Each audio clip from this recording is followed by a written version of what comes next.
سلام عرض میکنم به اون نفرانی که چون همیشه در همین وقت ما رو منتظر میشوند و صبح خود رو با خبرها از سامانه رادیو آزادی و همچنین از صحبت ما آغاز میکنند و چون معمول من برای شما آماده هستم که خبرهای تازه ترین را از تاجیکستان و جهان برسانم و باوری دارم که هر کجایی که هستید صحت و سلامت هستید و حالا گوش و هوشتان با ماست تا بدانید که در دنیا چی میگذرد. خب شروع میکنم از دو سفر مهمی دولتی. امام رحمان رئیس جمهوری تاجیکستان با یک سفر رسمی به شهر بوکو پایتخت آذربایجان می رود. در این سفر چند سند نوی همکاری بین دو کشور به امضا می رسند. بنا به اطلاع عبدالفتاح شریف زاده سخنگوی رئیس جمهور، سفر امام رحمان به آذربایجان روزهای 10 و 11 آگوست صورت می گیرد.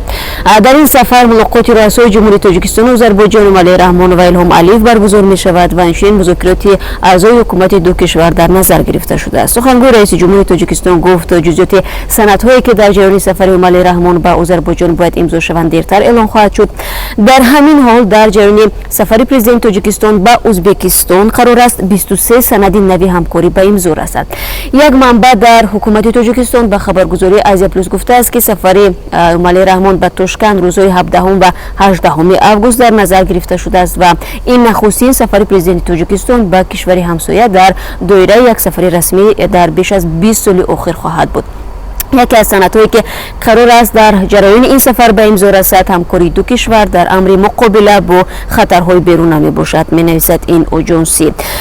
در میان دیگر سندها سازشنامه همکاری در بخش کینماتوگرافی، همکاری خدمات هواسنجی، علامتگذاری مرزی دو کشور و دیگرها بودند. سفر پرزیدنت تاجیکستان به تاشکند 5 ماه بعد سفر رسمی رئیس جمهور ازبکستان شوکت میرزیویف به دوشنبه صورت میگیرد و سازمان مدافع حقوق انسان هومن رایتس واچ با پخش از مقامات تاجیکستان تقاضا کرده است که بگذارد تا دختر 10 ساله فعال سیاسی شبنم خدایداد و به نزد مادرش به اروپا برود. روز 4 آگوست دختر 10 ساله شبنم خدایداد و فاطمه دولت و مادر 65 ساله او و برادرش از هواپیمای پایین آورده شدند که قرار بود آنها را از تاجیکستان بیرون برد. هدف آنها همراه شدن با شبنم خدایداد و در اروپا بود. حکومت تاجیکستان باید بلافاصله منع سفر به خویشاوندان فعال سیاسی شبنم خدایداد را بیکار کند که این تصمیم دارای انگیزه‌های سیاسی باشد. گفته است در اظهارات روز 7 آگوست رئیس بخش اروپا و آسیای مرکزی در سازمان هومن رایتس واچ هیو یولمسون.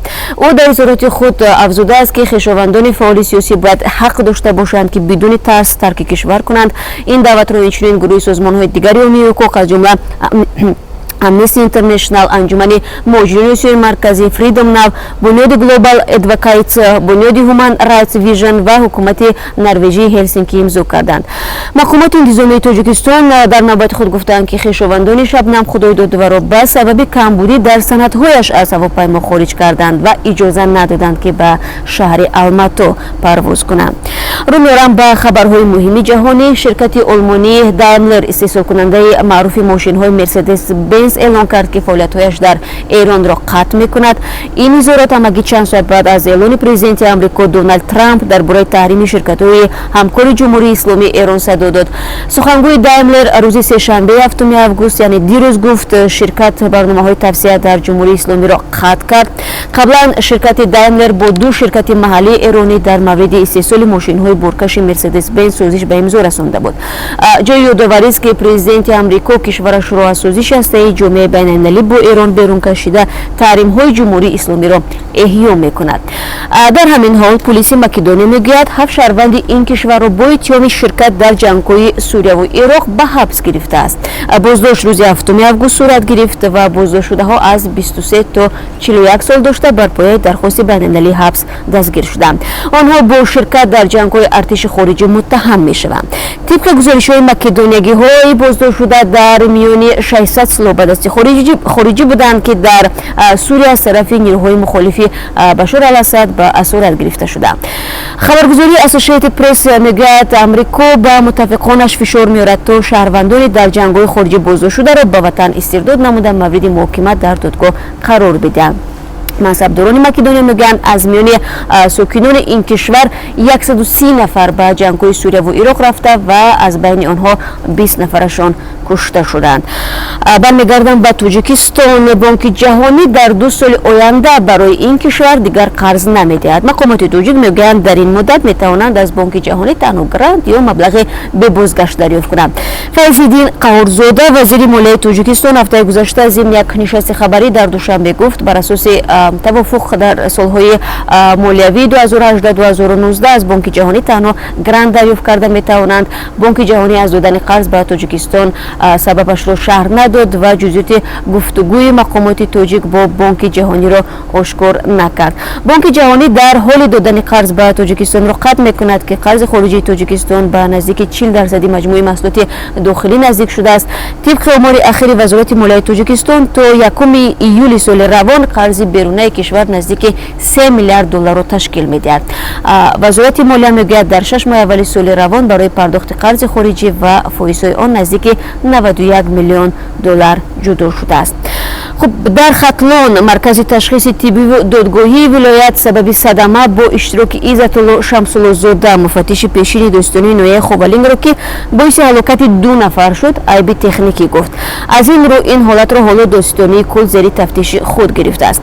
دوستانه نویه خوبالینگ هفته گذشته از این نشست خبری گفت که در صورتی که تشخیص خلاصه یا گناهی مفتش معلوم شود نسبتش پرونده جنایتی آغاز خواهد شد. او افزود که بار اول تشخیص خلاصه داد و حالا دقیق نیست که نتیجه های تشخیص دوم چه خواهد بود. منبع افزود که تفتیشات این حادثه را دوستانه ولایت آغاز کرد و بعد فوت قربانی دوم دوستانه کل تفتیش آن را به دوش خودش گرفته است. در حال حاضر عزت الله شمس‌الله زاده از کار آزاد کرده شده در اختیار کادرها گذاشته شده است. خود عزت الله شمس‌الله زاده برای شرح این حادثه دسترس نبود.